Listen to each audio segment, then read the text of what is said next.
এমন কোনো দিন নাই, এমন কোনো মুহূর্ত নাই, এমন কোনো সেকেন্ড নাই, এমন কোনো মিনিট নাই যে মানুষ মৃত্যুবরণ করে না, আবার মানুষ জন্মগ্রহণ করে না। দেখাইতে পারবেন না যে এমন কোনো দিন নাই যে মানুষ না যায় গোরস্থানে, এখানে না হয় ওখানে যাইতেছে।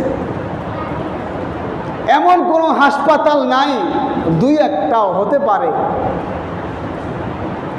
বা মোল্লা ক্লিনিকে হয়েছে, বা আধুনিকে হয়েছে, বা মডার্নে হয়েছে, বা রেনেচা হয়েছে, বা কেয়াতে হয়েছে, সন্তান হইতেছে। একখান দিয়ে মরতেছে, আরেকখান দিয়ে হইতেছে। এক যে হাসপাতালের এক গেট দিয়া কান্নার আওয়াজ বের হচ্ছে, আরেক গেট দিয়া মিষ্টির পোতলা ঢুকছে। একই বট, একই গেট, একই রাস্তা, মেন গেট দিয়া মুন্সিগঞ্জ জেনারেল হাসপাতাল। একই গেট দিয়া এক পাশ দিয়া লাশ বের হচ্ছে, আরেক পাশ দিয়া মিষ্টির পোতলা ঢুকছে। কি বলেন, ঠিক না?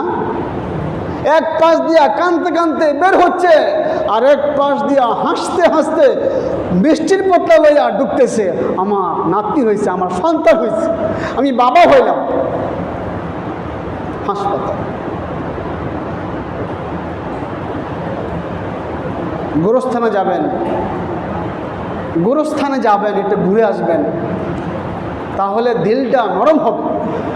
মাঝে মাঝে গোরস্থানে গিয়ে একটু হাঁটবেন, একটু বসে থাকবেন, চিন্তা করবেন যাদের চাইতে যাদের সম্পদ বেশি ছিল, ক্ষমতাও বেশি ছিল, পাওয়ার ছিল খুব বেশি, গলার আওয়াজ ছিল খুব বেশি, তারা আজকে কোথায়? আজ তারা কোথায়?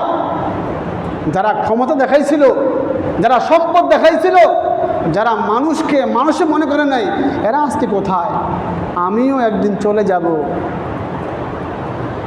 এই জায়গার মধ্যে আমার বাবা, আমার সন্তান, আমার ভাই শুয়ে আছে।